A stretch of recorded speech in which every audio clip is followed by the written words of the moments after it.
Ձերբակալությունների մեջ շարանա լինում մայիսի 27-ին ու սկսում են տները փորփրել զենք ման գալու նպատակով։ Տանում են գիտակցելով էլի այն մարդկանց, ովքեր որ կարան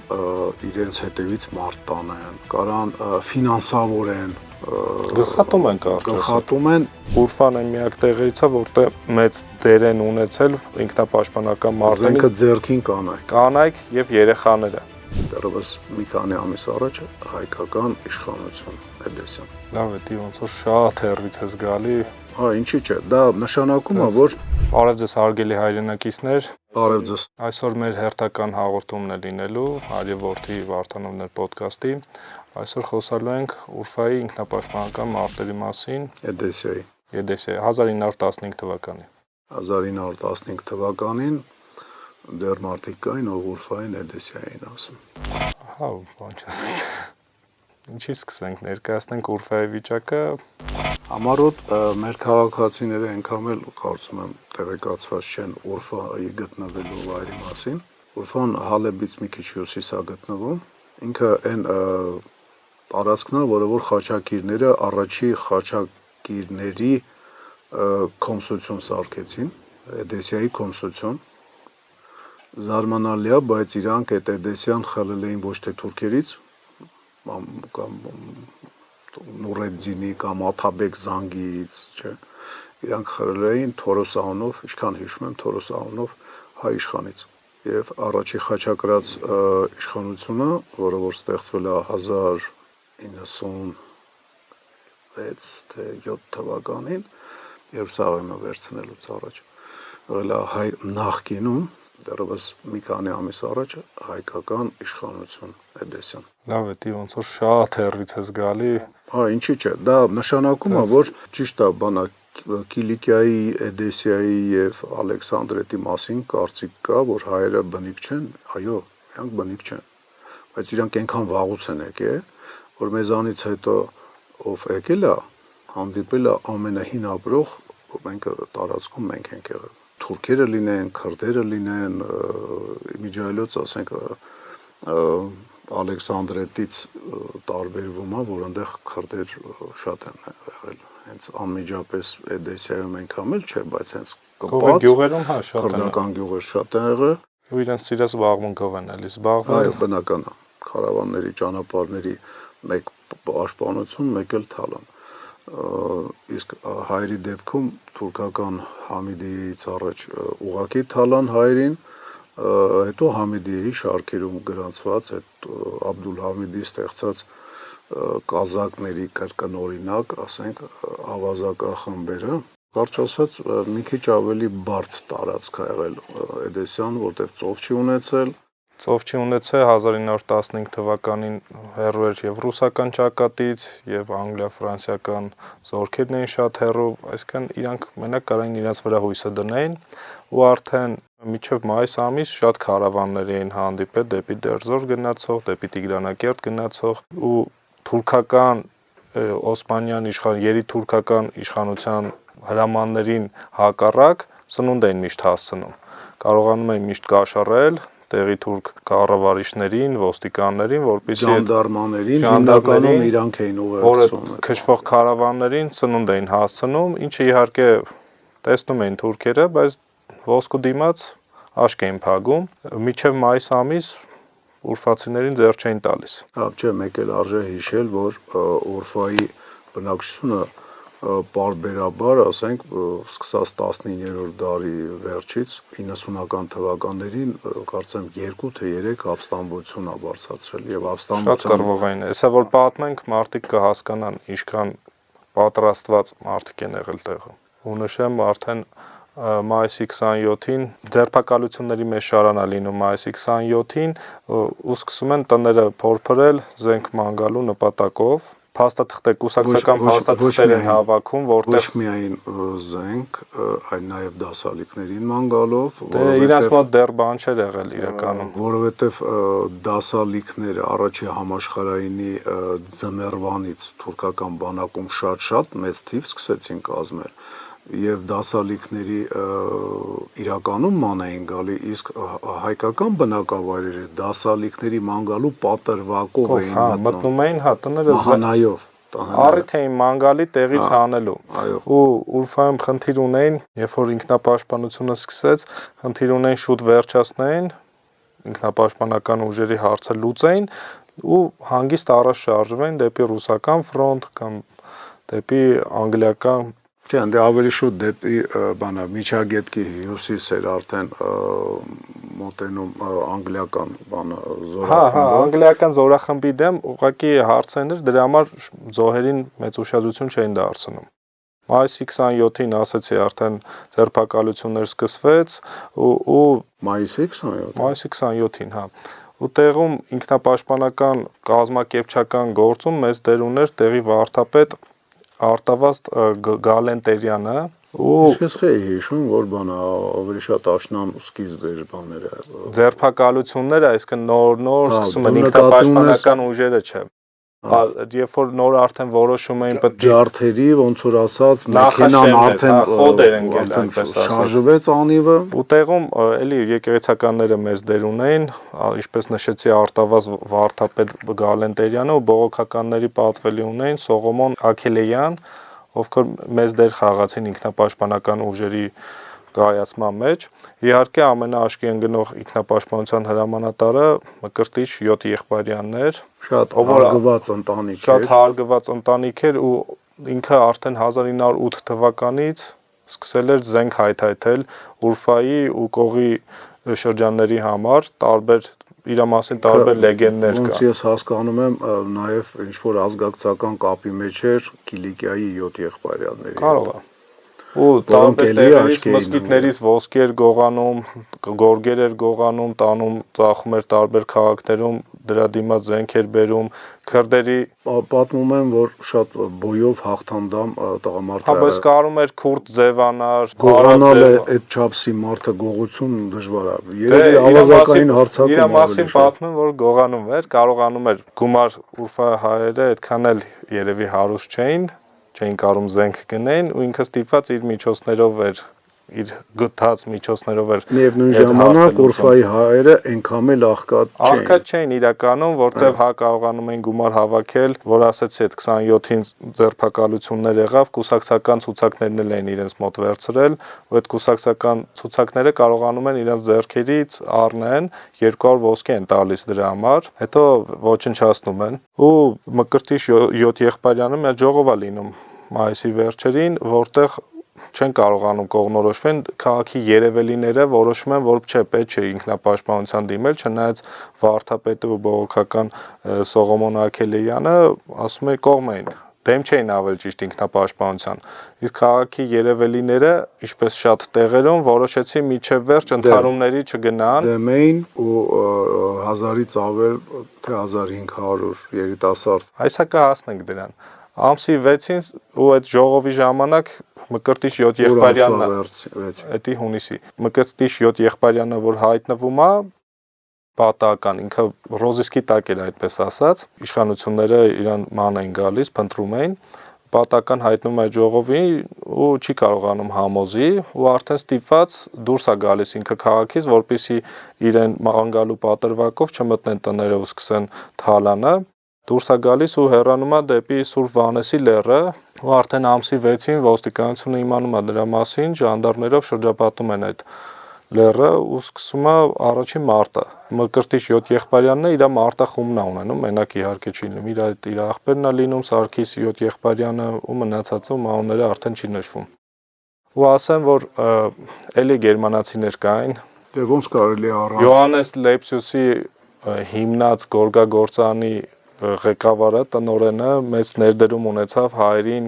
վատություն անելու։ Արքին լավ բարի մարդ էր, շատ։ Էքսարտ էր ոնց որ անունը էսա նայեմ։ Մերսի գերմանացի ժողովրդին, որ Լեյբզիուսի հետ միասին այտենց Էկքարտներ է ինքը ծանել։ Մերսի։ Ու արդեն հունիսի 8-ին կարողանում են բանից դուրս գալ, ամսի 6-ին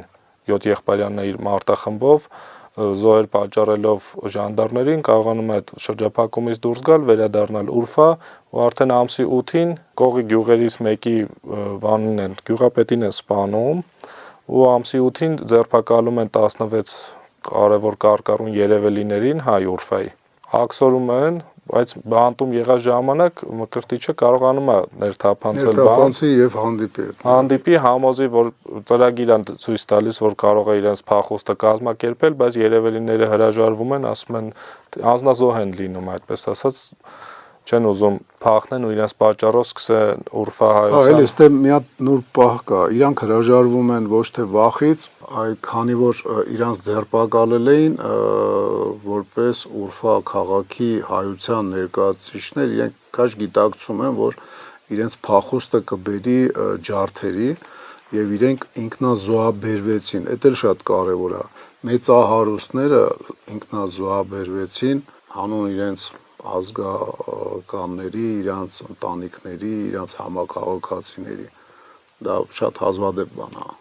իրոք հազվադեպ է։ Սոցիալական արդարությունը նման օրինակների վրա է պետք կառուցել։ Հրաժարվում են, աքսորվում են, իհարկե աքսորի ճանապարհին իրենց հախից գալիս են։ Այո։ Ու այդ ժամանակ հրամանա դուրս գալիս, որպեսզի Ուրֆայությունը իրենց զենքերը հանձնեն ու ամենամեծ դեմ խոսողներից մեկը լինում է սպա, թուրքական բանակի սպա, ով որ արձակուրդ էր եկել, անունը կարդամ Միհրան Հերարդյանը, ով որ կազմակերպեց երեխան պատանիների միջոցով հավաքեց բոլոր հին ոչ պետքական զենքերը ու դրանք հանձնեց ու արդեն ամսի 25-ին, հունիսի 25-ին մնա 16-ից հետո 100 մնացած 100 ակնառու դեմքերին են հավաքում, ձերբակալում ու էլի սպանում են։ Իդեպ նայեք, բանը տանում են գիտակցելով էլի այն մարդկանց, ովքեր որ կարան իրենց հետևից մարդ տանեն, կարան ֆինանսավորեն, գլխատում են եւ զրկում են փողից։ Դա էլ շատ կարևոր է։ Բացի դրանից էլ մեծ զորահավաք են անցկացնում։ Այո, հիմա էլ թուրքերը, որ sense նայում եք, ուրեմն առաջի բանը քաղաքական 3 հոգու ռոզիսկ տվեցին, եթե հիշում եք, հետախուզման մեջ էր Արայիկ Հարությունյանը, Ջալալ Հարությունյանը եւ ես։ Ասենք 3 հոգու միջազգային հետախուզում տվեցին։ Եվ երկրորդ հետախուզման ցուցակը էլի 3 հոգի բիզնեսմեններ։ Սամվել Կարապետյան, Արա Աբրամյան եւ երրորդը չեմ հիշում։ Հազարներով էլի, ասենք մեր հայրն ակցին, որ չկարողացա այս բային իր անուն ազգանունը մտաբերել։ Թուրքը այն վաղտ էլ հասկանում էր ինչ է անում, հիմա էլ է հասկանում ինչ է անում։ Հա, գործելավ ոճով է շատ նման է։ Ու այդ 100 հոգուն էլի ձերբակալել սպանելու հետ միաժամանակ մեծ զորահավաք է անցկացնում հայերի շրջանում։ Այդ ժամանակ Ուրֆայում մոտ 30,000 հայեր բնակվում ու 1500 հոգի զորակոչվում են բանակ։ 1500 երիտասարդ, որոնց տանում են որոնց հենց քաղաքից հանելուց հետո ճահիճներում հարցերը լուծում են։ Սկզբից շինարարական բաներ։ Չէ, իրանց նույնիսկ շինարարական ոչ միտեղ չեն հասցնում։ Բանը մեկը որ փրկվել էր, գլխից խոցված։ Երկու աղբեր են փրկվել այդ ժամանակ։ Հա, երկու Սարգիս եւ Գրիգոր Տարախջյանները։ Նույն կարդացած գրականության մեջ կոնկրետ չի նշվում ինչ վիրավորումով են բաները։ Ու արդեն օգոստոսի 1-ին գալիս են Ուրֆա, այսինքն աքսորվում են նույնիսկ այլ է տենց ասել Գրիգոր Զոհրաբը ու Վարդգեսը, ով ազգային ազատագրական պայքարի մասնակից էր։ Հանդիպում է կազմակերպվում, որին էլի Մկրտիչ Եղբայրյանը կարողանում է սողոսկել, ծխնելույզով ասում են գալիս է հանդիպման, իջնում է մոտ կես ժամ խոսում է, համոզում է, որ Զոհրաբը դուրս գա Ուրֆայից, իհարկե Զոհրաբը չի լսում ու ամսի 2-ին իր հարցերն են լուծում, իր ու Վարդգեսի, ու արդեն խոսքա գնում, որ ամսի 3-ին Գրիգոր Զոհրաբի ժամացույցն ու մատանին, եթե չեմ սխալվում, Ուրֆայի փողոցներում վաճառում էին։ Իսկն իրանք պատգամավորային, անձեռմխելի էին, բայց չէր խանգարում թուրք ոստիկաններին։ Եթե ինչ-որ մարդիկ կան, որ ինչ-որ հույսեր էին, սենց մեջները մի փոքր սենց ճրակի պես պահում էին, որ հնարավոր է, էլի ասենք, այս մի ճուտը տամ աղվեսուտի, այն մյուս ճուտը տամ աղվեսուտի, հիմա արդեն հույսները լրիվ կորցրեցին, որովհետև ամենաերևելի եւ Օսմանյան կայսրության մեջ ամենաանձեռնամխելի հայրը։ Հա, Գրիգոր Զոհրաբը Թալյաթի ընկերներ էլի։ Այո։ Նու համենայն դեպս մի անգամ կյանքն է փրկել նույնիսկ։ Նույնիսկ այո։ Արդեն օգոստոսի 19-ին առաջի բախումն է լինում մարտախմբի քաղաքի ներսում, էլի 7 եղբայրանի մարտախմբի ու ժանդարմերի մեջ Ռաստ Կելենյանների տանը, հա։ Դա բախում է լինում, էլի ժանդարմները սպանվածները թողում հեռանում են ու սկսում են արդեն սեպտեմբերից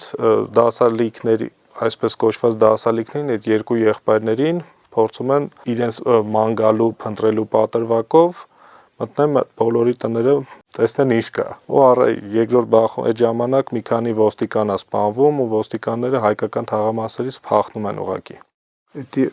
ժանդարմաներ, Ժանդարմերն էին։ զինվոր ոստիկան էին ասում Ուֆայում իրանց մասին, ասում էին զինվոր ոստիկան,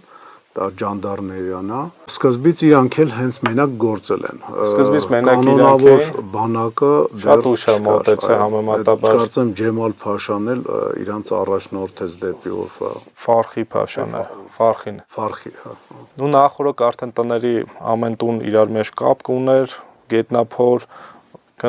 ինժեներական աշխատանքներ անհրաժեշտ արել էին, ամեն ձև պատրաստվել էին ու միակ խնդիրը կռվող ուժներ, ինչպես նշեցինք, որովհետև 1000-ից ավելի 1500 երիտասարդի գլուխ կերել էին, չհաշված այդ երևելիները 100 պլյուսով, իսկն տղամարդկային լուրջ ուժ պակաս էր։ Ու Ուրֆան այն միակ տեղերից է, որտեղ մեծ դեր են ունեցել ինքնապաշտպանական մարտերին, զենքը ձեռքին կանայք եւ երեխաները։ Զենքը կին ասպետը այո տեղի իրան ցույց է տվել։ Ու առաջին մեծ գրոհը եղել է սեպտեմբերի 30-ին։ Երևի հարկ է նշել, որ քաղաքը բաժանվել էր 5 թե 6 շրջանների։ 6 ինքնապաշտպանական շրջան, բայց դա միջև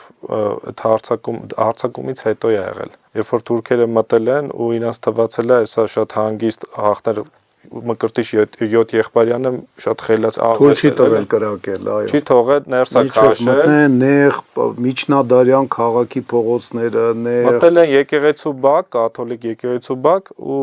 այնտեղից շատ քչերն են դուրս եկել, մոտ 450 դիակ են թողել։ 450-ից շատ մի գումարտակից ավել։ Այն դեպքում որ կռվողների թիվը դրանից կարծեմ 3 անգամ էր ընդամենը ավելի։ Հայերի զոհերի թիվն էլ 8 հոգի զոհ են ունեցել ու արդեն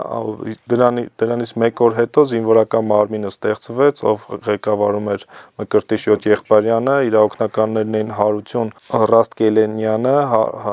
Հարություն Սիմեյանը, Խորեն Քյուլփելյանը, Լևոն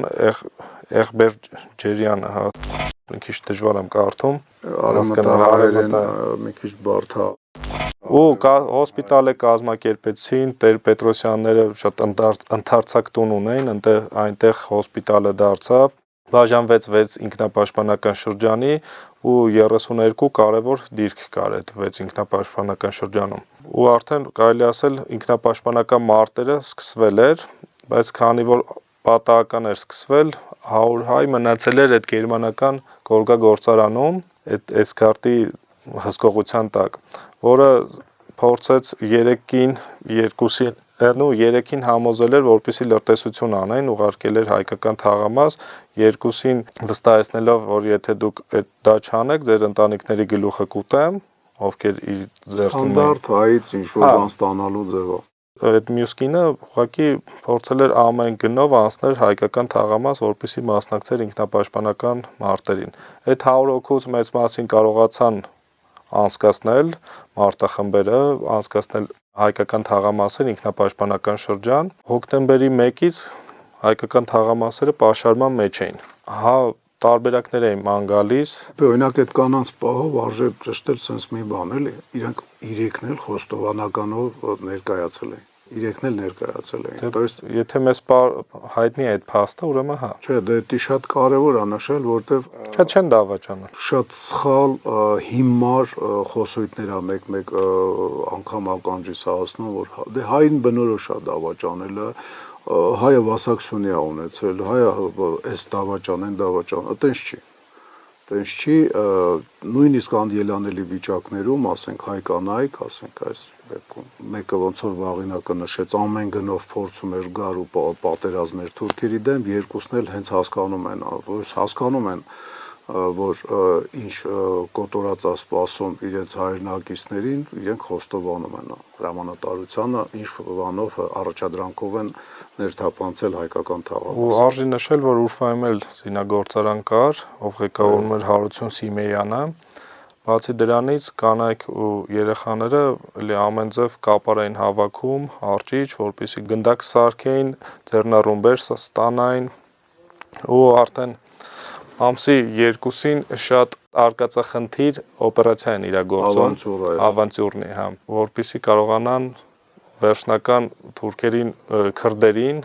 քուրդ հերոսակներին հետ շպրտեն իրենց գյուղեր։ Քրդերի խումբ է գալիս միանում թուրքերին, քիչ տեղերից մեկն էր, որտեղ քրդերի թիվը զորքերի թվերից ավել էր։ Հա, էլի հոկտեմբերի 2-ին,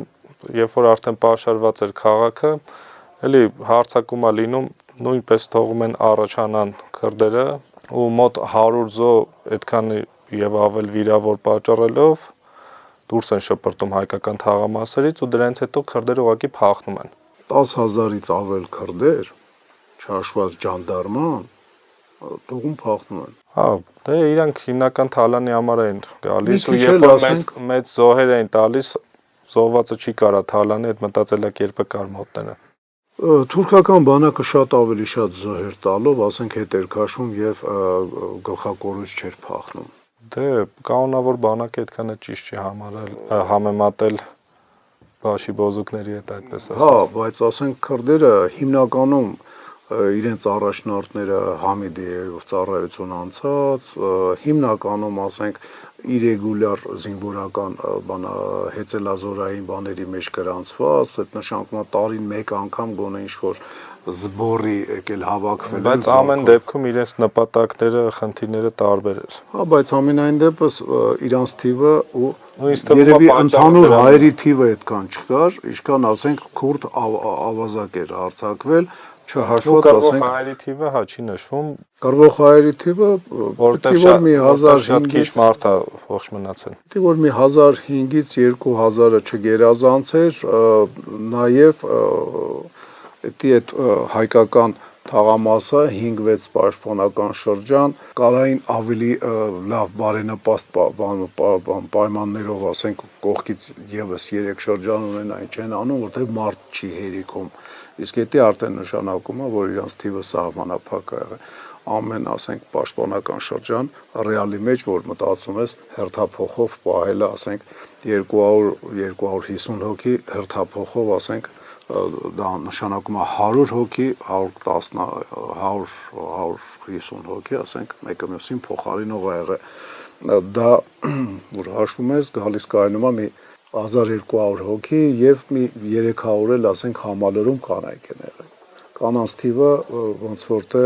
1/4, 1/5 կռվողների թիվ է եղել։ Դե կանանց մի մասը արդեն իր տղամարդկանց ընտանիքի տղամարդկանց կորցրած են, էլ կորցնելու բան չունեին ու պետքա կռվեն։ Մենակ դա չի իհարկե, այն ով որ չէր կարող իր տեղը գտնել, ասենք վիրավորներին, ծերերին եւ երեխաներին խնամելուց, ինքը ասենք ձեռը զենք էր վերցնում, նույն ձևով ինժեներական խմբեր, որոնք պատերը վերականգնում էին, հիմնականում էլի պատանիներից ու պատանիներ, չէ, երեխաներ եւ կանայք։ Հա, երեխաներ եւ 14 տարեկան երեխաներ ու կանայք էին, որովհետեւ 14 եւ ավել երեխաները այդ արդեն զենք էին բռնում, զենքով կռվում էին։ Ու նույնիսկ Urfa ինքնապաշտպանությունից հետո Պոլսի թերթերից մեկում թուրքական գնում էր, որ շատ լուրջ պատրաստված ապստամբություն էր, որտեղ նույնիսկ 16-17 տարեկան պատանիները շատ լավ նշանառու կրակ էին կարող բացային, այսինքն լավ պարապմունքներ էին անցել։ Երևի ոմաներում էին պարապել։ Հա, երևի ոմաներում էին պարապել, երևի։ Ու ասենք որ Մկրտիչ 7 եղբայրյանի ներկայությունը այդտեղ շատ կարևոր էր, որտեղ ինքը ցավալի է, որ շատ արկածախնդիր օպերացիաներ էր ու հետնել հաջողության էր գալի։ Կարողանում էր հա իր խելքի շնորհիվ այն օպերացիան, որտեղ ինքը առանց չափազանցնել հերոսաբար զոհվավ, երևի հենց այդ էլ եղավ վերջինը։ Չէ, որ ինքը չի զոհվել։ Չի զոհվել։ Ինքը ամենավերջի զոհվածներից մեկն է, երբ որ արդեն Urfa-ում կանոնավոր ինքնապաշտպանություն չկար։ Այդ եմ ասում։ Այդ օպերացիան բանա, то есть այդ պաշտպանական մարտի ժամանակ, որ ինքը Տեսա կարծեմ կհասնենք նկարագրում էին, որ Տեսա ծնգից էր վիրավորվել։ Ինքը հա վիրավորվել է հոկտեմբերի 9-ին լուրջ վիրավորում այդ վաղտա ստացել, բայց մինչև վերջ նույնիսկ նոյեմբերի կեսերին են իրան կարողացել ոչնչացնել։ Բայց շատ առաջ ընկանք։ Ասեմ, որ հոկտեմբերի 3-ին նոր առաջի թնդանոթային հարվածները հայկական թաղամասերին հասան, բայց բնականը առանց գերմանացիների Չէ, գերմանացիները դեռ չկային, դրա համար մեծ վնասներ չէին հասցնում ու արդեն հայերի ձեռը շատ գերիներ էին հայտնվել ու տեղյակ էին, որ Ֆախրի Փաշան իր 6000-անոց կանոնավոր բանակով մոտենում է ու Մկրտիչ 7 եղբայրյանը որոշում է ավանտյուրայի էլի գնալ, միջև զորքի մոտենալը նրանց դիմավորել, թնդանոթները չհասնել ու այդ օպերացիային 10-15 հոգի մարդ է մասնակցում, ղեկավարում էր Մկրտիչի եղբայր Սարգիսը, կարողանում են քրդերի հագուստներով մոտենալ, քաղաքից դուրս, քրդերի հագուստներով մոտենում են, երբ որ արդեն մոտենում են, մտնում են իրենց շարքերը, սկսում են անկանոն հրաձգություն թնդանոթներից, հա, ձեռնառումբերով իհարկե։ Ու երկու թնդանոթ ֆարի են տալիս։ Ու բանակը իհարկե դրանից չի ցրվում, ու արդեն ամսի 4-ին ուրիշ ճանապարհներով շատ ավելի ուշադիր մոտենում են քաղաքին, կանոնավոր, մոտենում են քաղաքին, ու արդեն ամսի 7-ին, հոկտեմբերի 7-ին վերջնագիր է Ֆախրի Փաշան ներկայացնում, որպես հանձնվեք ու ձեզ այստեղից տարհանենք, իհարկե մերժվում է, ու արդեն ամսի 8-ին շատ մեծ հարձակում է սկսվում ու արժի նշել, որ այդ բանակի 6000-անոց բանակի շտաբի պետը գերմանացի հրետանավոր էր։ Անունն էլ է ասում Ֆոն Էքսֆեյլնը։ Առանց արիստոկրատիայի գերմանացի, առանց եվրոպական արիստոկրատիայի ոչ մի ձև հայերը չեն լինի կոտորվել, չի լինի կոտորվել։ Սկսում են թնդանոթներով ու հա շատ դժվար է իրանց լինում առաջի թնդանոթները դնելը, որտեվ հայերը թնդանոթաձիգներին անդադար նշանառու կրակով ոչնչացնում են, չնայած որ ես Վանի ճակատամարտի հետ կապված ասել էի ու կոմենտներից մի գրող շատ էր դուր եկել այդ կոնտր բատարեյնի բարբան այդ երբ որ հրետանին հրետանու հետ ասենք բանա մտնում մենամարտի մեջ դուելի մեջ է մտնում այ մեր մոտ կոնտր բատարեյնի բարբային ասենք լավ ոնց որ ասած հրացանակիրներն էին հրացանով կրակողներն էին մտնում եւ թնդանոթի աբսլուգը սպասարկող անձնակազմը խոցելով կարողանում էին թնդանոթները շարքից հանել Բայց այդ ամսի 8-ին առաջի կանոնավոր բանակի առաջի հարձակումն է լինում, մեծ, որտեղ 200 զոհ են տալիս։ Կանոնավոր բանակը 200 զոհ է տալիս ու հետ է նահանջում հայկական թաղերից, եթե արդեն հոկտեմբերի 8-ին։ Հայկական թաղամասից դուրս է գալիս ու առավոտյան ամսի 9-ի առավոտյան տեսնում են, որ իրենց դիրքերը դատարկ են, բայց արդեն ցերեկը էլի մեծ ուժով հարձակում է սկսում արդեն ուրիշ տեղ են հաստատված լինում։ Երևի իմաստ ունի նաև նշել, որ թուրքական բանակի կորուստները այտենց մեծ չէին, ոնց որ ջանդարմայի, ասենք զինվոր ոստիկանների իրականում մոտավոր 8000 զոհ են տվել, որից 3000-ը մենակ Ֆախրի Փաշայի զորքն էր, բայց իրան ընթացքում Մարաշից է զորամիավորում միացել։ Եթե չեմ սխալվում 2000-անոց ու դրանից հետո 14000 հոգանոց ուրիշ զորախումբ է միանում։ Ուրեմն թվերը լսեք էլի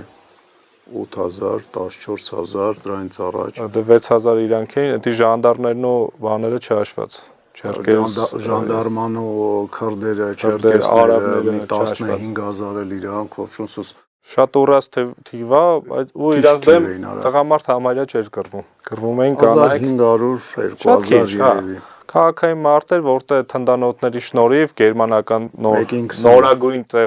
թնդանոթներով կռուպի բարձր ասենք տեխնոլոգիաներով հավասարեցրել էին արդեն հայկական թաղամասերը հողին էին հավասարացրել, ինչպես նշեցի ամսի 9-ին Մկրտիչ 7 եղբայրյանը վիրավորվում է, չի զոհվում, ու միջև ամսի 11-ին Էքքարտը գալիս է բանակցության ու ասում է հանձնվեք, դա մանկատան բարիության տիպար բաններ Գորգագործյանի տնօրենն էր, որը որ մանկատուն եւ գորգագործական կոմբինացիա անապահով ընդհանուր ընտանիքներին մի խոսքով գալի ասում է իհարկե ասում են ոչ, ասում է դե նայեք, եթե չեք հանձնվում, ես անձամբ եմ ղեկավարելու, ինքը հրետանավոր էր Թարսի պես ու իր խոսքը գերմանական ճշտապահության պահում է ու իր երբ որ ինքն է դա նշանակում որ ինքը այդ բարեգործական այդ եւ այլն այդտեղ աշխատանքներ կատարելուց գերմանական հետախուզության ներկայացուցիչ էր գերմանական ռազմական ասենք հետախուզության ներկայացուցիչ էր то есть գենշտաբի ծառայող էր հետախույզ կարճ ասած եւ պետք եղած վաղ դիմակը բացում է եւ զենքը ձեռքին մասնակցում է հայերի կոտորածին արիստոկրատ գերմանական ասենք արիստոկրատի հետ ձեռքի բռնած ու արդեն ամսի 13-ի կողմերը շատ հրետանակոծության ու անդադար հրետանակոծությունից հետո անդադար հարձակումներ հրետանակոծություն հարձակում համարակրվող չէր մնացել մարտախմբերի թիվը պակասել էր ու արդեն կանայք էին շատ տեղերում լրացնում տղամարդկանց պակասը։ Ես միտեղ կարդացել եմ Մկրտիչ 7 եղբայրյանի մասին, որ ինքը ծանր արդեն վիրավոր միջև վերջ դիմադրում է երկու փամփուշտ, վերջի փամփուշտը կրակում է հակառակորդին։ Ինքը ինքն իրան է սպանում։ Ու վերջինով ինքն է սպանում։ Բայց միջև դա ամսի 10-ը, միջև ամսի 19-ը էլի կատաղի հրետանակոծություններ, կատաղի մարտեր ու հանի որ հրետանակոծությունը շատ ուժեղ էր, շատ զոհեր էին տալիս հայերը, խաղաղ բնակչությունը, ստիպված խաղաղ բնակչությունը մայր տաճարի մոտ տարան, այնտեղ երկու եկեղեցի կար, ու այդ եկեղեցում քիչ էր հասնում հրետանակոծությունը ու արդեն ամսի 19-ին տեսնելով որ ավերակույտերի է վերածվել, թուրքերը կոպիտ ասած դուխ են հավաքում ու հարձակման են հասնում։ Մինչև այդ արդեն տեսել էին, որ իմաստ չունի մարդկային զոհերի գնով առաջ գնալը, դրա համար թնդանոթներով էին։ Իսկ ամսի 19-ին արդեն կարողանում են ճակատը ճեղքել ու հայկական թաղամասերը բաժանում են երկու մասի, հիմնական ուժը առաջապահ ուժերը սլանում են դեպի մայր տաճարի կողմ, որտեղ խաղաղ բնակչություններ պատերազմին ինքնապաշտպանությանը չմասնակցող ու հայկական մարտախմբերը կարողանում են կայունացնել, որտեղ այդ ամսի 19-ին զոհվում է Մկրտիչ 7 եղբայրյանի տեղակալ Հարություն Ռաստկելենյանը, բայց կանգնացնում են թուրքերին։ Հետ են շպրտում ու արդեն ամսի 20-ի դրությամբ ընդամենը երկու թաղամասում էր կանոնավոր պաշտպանություն։ Մնացած ավերակույտերում արդեն տեղային ամեն տուն դիրք էր դարձել, ամեն ավերակույտ դիրքեր։ Բնական է, որ ասենք ոչ միայն տներն էին վնասվում, այլ նաև նկուղները, որից ասենք վնասվում էին նկուղներից նկուղ տանող այդ ուղիները, որոնք հողափոր էին։ Ու ասեմ ամսի 23-ին կանոնավոր ինքնապաշտպանությունը ավարտվում է, որտեվ մինչև ամսի 23-ը, արդեն 21-ից 23-ը մենակ մայր տաճարը կանոնավոր է, հա, ու դրանից հետո սկսվում է իսկական դժոխքը, որովհետև թուրքական բանակը ստիպված ամեն ավերակույտին, ամեն տանը մոտենում էր ու տներ են եղել, որտեղ կրակով կարողացել են մինչև 50-70 նույնիսկ թուրք վերացնել։ Տուն է եղել, որտեղ 23 թուրք վերացնելուց հետո գիշերը գալիս է թուրքական մի վաշտ ու երբ որ իրենց վրա կրակ է սկսում, իրանք խուճապի մատնվելով, իրանք իրան սկսում են կրակել, մոտ 70 քանի հոգի էլ այդ օրը։ Իսկ այդ տվյալները որտեղից է։ Ճիշտ ասած տարբեր աղբյուրներ կա, որտեղ միտը 23 հոգի է նշվում, միտը 54 հոգի է նշվում, որ 54 հոգի թուրք է խփվել։ Տվյալները հիմնականում ասենք հայկական ոնց որ վերապրածների շատ քիչ չնայած շատ քիչ մարդ է վերապրել։ Հայկական արխիվներ այդտեղ չի օգտագործվել այդ նյութերը։ Ես ամենայն դեպս ես թուրքական արխիվներից չեմ օգտվել։ Գիտեք ինչն է զարմանալի, թուրքը այ ոնց որ 90 թվերի իր կորուստներն էր թաքցնում, նույն ձևով թաքցնում էր իր կորուստները պատերազմի դաշտից շատ հեռու կորուստները։ Իրար զանգելով, նամակ գրելով, ասում էին հսկայական, ասենք ապստամբություն է, հսկայական կորուստներ են պատճառում հայերը, ապստամբվել են, նախորոք պատրաստվել են, բայց օֆիցիալ գրառումների մեջ ինչքան հիշում եմ Վանի ճակատամարտի հետ կապված 700 թե 600 հոգի էին գրել ընդհանրապես նույն ձևի երևի շատ փոքրացրած թիվ գրված ա եղել, ասենք ես ճիշտ ասած չգիտեմ որտեղից է այս բանը, չեմ ստուգել, բայց ասում են թուրքերը 8000 զոհ են տվել, որից 3000-ը, ինչպես նշեցի, այդ Ֆախրի Փաշայի զորքից է եղել, ու ամսի 23-ից մինչև նոյեմբերի վերջ այդ դժոխքային մարտերն ա եղել, երբ որ արդեն թուրքական բանակը հրաժարվում էր ավերակույտերը ստուգել։ Ու մեծ գլխագիներ նշանակած Մկրտիչ 7 եղբայրյանի համար տարբեր հայերի օգտագործումներ ինքը նաև հանդիպել էր Ֆախրի Փաշայի հետ, չէ՞, ինչքան հիշում եմ։ Բանակցություններին անձամբ չէին բանակցել։ Ինքը որտեղ գնար իրան ձերբակալել էին ու գլխատեին, որտեղ նույնիսկ երբ որ իրան կարում են բռնեն, ինքը աղբոր հետ ու իր կնոջ հետ ծանր վիրավոր ինչ-որ նկուղում պահկված է լինում ու հայեր էին բռնել, ովքեր հայերեն խաբում ասում էին ռուսներն են եկել, որպեսզի ավերակույտերից մարդկանց հանեն։ Ու մինչև նոյեմբերի վերջ մոտ 200 տղամարդ են հանել, իսկ կանանց ու երեխաների թիվը չի նշվում։ 200 տղամարդուն ում կանանց երեխաներին ու շատ ծերերին ուղարկել են Դերձոր կամ Տիգրանակերտ, տղամարդկանց կախել են։ Ու կախաղան են հանել, նույնիսկ նշվում է Սողոմոն Աքիլեյանին, երբ որ կախաղան են հանել, առաջի փորձից չի ստացվել, շատ հաղթանդամ տղամարդ է եղել, պարանը փրտվել է, Սողոմոնն էլ շատ ցուր լեզու ուներ, ասում է ձեր գործերի պես փդած է, էլի ձեր ամեն ինչը, նույնիսկ պարանն է ձեր փդած։ Ու նշեմ, երբ որ թնդանոթների այդ առաջի թնդանոթների հարվածները եղավ այդ ամսի 3-ին հոկտեմբերի, իհարկե ոչ բոլոր արկերն էին պայթում, ու Սողոմոնը ձեռքը արկ վերցրած մաներ գալու ժողովրդին ոգեշնչում էր, ասում էր նայեք նույնիսկ մեր գործը այնքան ճիշտ է, որ արկերը նույնիսկ չեն պայթում։ Ընդհանրապես մենք հաճախ տվյալներ ունեցել ենք վերապրածներից, ողջ մնացածներից, շատ քիչ տվյալներ ունենք Շապին-Գարայի սարից, որովհետև ընդ շատ քիչ մարդ է փրկվել։ Երկու հոգի Բայց Ուրֆայից էլի քիչ է փրկվել, բայց Շապին-Գարայի սարից շատ էլի։ Բազմաթիվ չէ, բայց երեխաներ կան փրկված, որոնք ասենք հասուն մարդ են նույնիսկ հետո 20-ականներին, երբ որ արդեն հետ էին եկել, մոտ 4000 բնակիչ կար Ուրֆայում հայկական թաղամասերում հայ բնակիչ, անգլիացիներն էին սկզբից, հետո ֆրանսիացիները եկան ու թուրքերը հայերին վախենում էին հայերի հետ մտնեին պայքարի մեջ, չէին փորձում նույնիսկ ու երբ որ ֆրանսիական գառնիզոնի հետ սկսել էր արդեն մարտը, պատահական երբ որ հայկական թաղամասերի վրա կրակ էին բացում, գալի ներողություն էին խնդրում։ Ու ամեն ձև անենց արեցին, որպեսզի հայերը ֆրանսիացիները չմիանան, դա արդեն քեմալականներն էին։ Քեմալականների մասին արժե մի հաղորդում գրենք, ասենք, որովհետև շատ հաճախ խոսք է այդում, թե Քեմալը մի քիչ ուրիշ գաղափարների տեր էր, բան ինքը երիտ թուրքերի հետ բան չէր։ Առաջին երիտ թուրքերից մեկն է։ Ինքը ոչ առաջիններից մեկն է, իր բախտը ուղղակի չի բերել, ինքը երբ որ եկավ մարդակերությունով զբաղվելու, հայերը գրեթե պրծել էին, մնացել էին հույները։ Ստիպված բանը Սև ծովի ափի հույներին կերավ, բանը խաշլամա էփելով եւ Սմիրնայի հույներին մի քիչ հայեր մնացել է, շատ քիչ։ Ինքը նույն մարդակերն է, ուղղակի սկզբից Տրիպոլի են ղրգում, Լիբիայում է իտալացիների դեմ կռվում, հետո ղրգում են ես իմ բանի այդ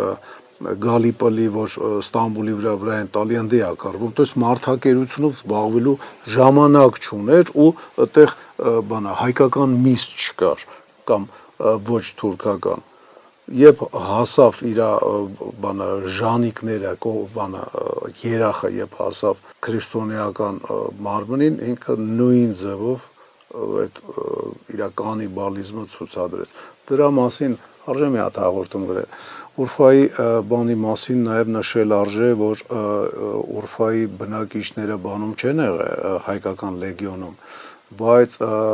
մի քանի փրկվածներ են եղել, ովքեր որ Հալեբը շրջապատող սարերում եւ Էդեսիայի, ասենք, երևացող սարերում մի քանի տարի դիմացել են եւ պայքարել են։ Հա, Մեծաթիվ քուրդ ավազակի էին միացել, ավազակապետի, ավազակապետի, ու նույն որը որ Էկքարտի գլուխն են հետագա, չէ, կներես, Էկքարտի գլուխը կերել են հենց թուրքերը Կոստանդնուպոլսի, երբ որ Բուլղարիա փորձել անցնել, չեն իմացել, որ իրանց մեծ ծառայություն մատուցած մարդ է, խեղճ մարդ է։ Իսկ 7 եղբայրյանին մատնած Շաքիր էր, ոնց որ անունը, չէ, Շաքրի էր անունը։ Այդ մարդուն, այդ փրկված որ երիտասարդներին որ նշեցիր, թուրք քուրդ ավելի ճիշտ ավազակապետին որ միացել են, իրանք ավազակապետ, էդի ասում էր թուրք կառավարությունը, իրականում ֆիդայիններն էլ ավազակապետը ինքը նույն ֆիդայինն էր, ուղղակի քուրդ էր ազգություն։ Ֆիդայինը, որովհետև դա հայկական երևույթ չէր, ֆիդայինը դա 19-րդ դարում ուղղակի հայերը դրոշակակիրներն էին, բայց կային նաև քրդեր, ովքեր որ անարդարությունների դեմ պայքարողներն էին։ Նույն ձևով ռուս կառավարությունը, ասենք, Կովկասում արդարության համար պայքարողներին աբրեգ էր ասում, ավազակ։ Պետք է տենց չէր։ Նույն ձևով, ասենք, 18-րդ դարում, 19-րդ դարում թուրքերը եւ պարսիկները հայ դիմադրողներին ղաչաղ էին ասում։ Ու մեր մոտ այնքան ասեցին օֆիցիալ, որ մեր գլխի մեջ էլ մտա, որ ղաչաղը ավազակ է։ Ղաչաղները դա պայքարողներն էին։ Խոսքով երևի ամփոփենք, նշեմ, որ Ուրֆայի ինքնապաշտպանությունը չի կարելի ասել հաջողությամբ ավարտվել, որտեվ մեծ մասը զոհվել են, շատ քիչ փրկվածներ կան։ Մեծ մասը զոհվել են, բայց այդ աստիճան Բայց լավ արդյունք է ունեցել, որտեվ հետագայում, երբ որ արդեն 20 թվականից հետո հայերը վերադարձել են, 18-ից ավելի ճիշտ, երբ որ վերադարձել են, 20-ականներին, երբ որ քեմալականները ֆրանսիացիների դեմ էին պատերազմում Ուրֆայում, հայերին ձեռք չէին, վախենում էին ձեռք տալ։ Նույնիսկ 16 թվականին, քանի որ հայերը մեծամասամբ սնունդը իրանք էին մատակարարում Ուրֆայում, ցորենի գործն էին անում, 16 թվականին սոვა սկսել Ուրֆայում, թուրքերի դեղ որտեղ հայերը կռվել են, երբ որ վերադարձել են, օրինակ մենք անցյալ հաղորդմում բանի մասին, Մուսալեռան մասին էինք խոսում։ Մուսալեռում հիմա հայկական մի հատ գյուղ կա, վերադարձածներն են ապրում։ Միակ գյուղն է այդ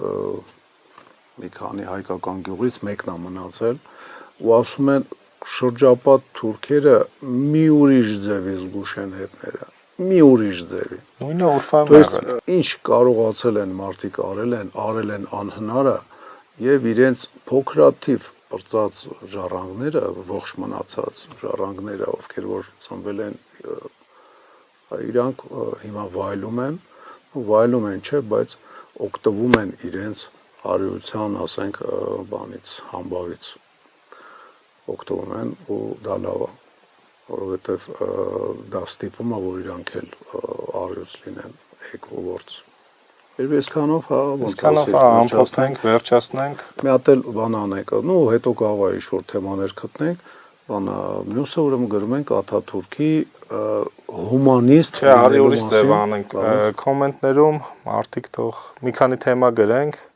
մարդիկ թող քվեարկություն անեն։ Մյուսը Քեմալ Փաշա Աթաթուրքի հումանիստ լինելուց չխոսանք։ Մի քանի տարբերակ առաջարկենք, թող ընտրեն։ Ես օրինակ Մայսյան հերոսամարտի կողմնակիցն եմ։ Այս կարանք Զեյթունի ապստամբությունից է խոսանք, որտեղ փոքրաթիվ հայը կարող է գցելա կազմակերպվելու հաշվին գործ անել, կարելի է խոսալ բանի մասին, չէ, Աթաթուրքի ժամանակաշրջանի մասին ամեն դեպքում արժե խոսալ։ Դեք էլ հարցում անցկացնենք, մարդիկ կոմենտներում թող գրեն։ Թող գրեն, ես Քեմալի ժամանակաշրջանի տարբեր օջախների մասին եմ ուզում խոսամ,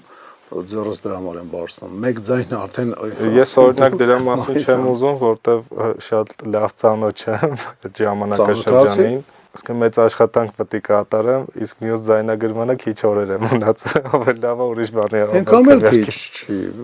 Արի սրանից հետո շաբաթը մեկից ոչ ավել անենք, ուղղակի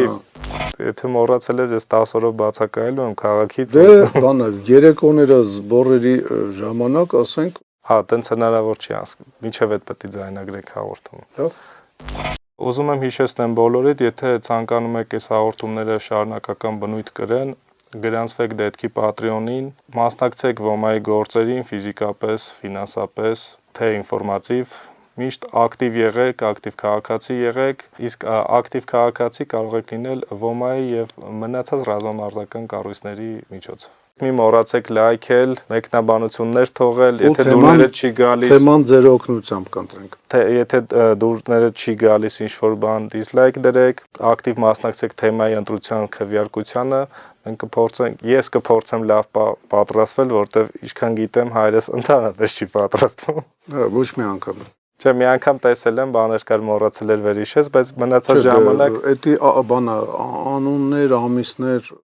բան չասեցի։ Հաշվի առնելով, որ ես տասնյակ տարիներ առաջ եմ այս ամեն ինչի հետ ծանոթացել ու մի քիչ փորձել եմ։ Այսքանով ավարտենք։ Տեսցում ձեզ։ Հաջողություն, ուժեղ եղեք, լավ եղեք։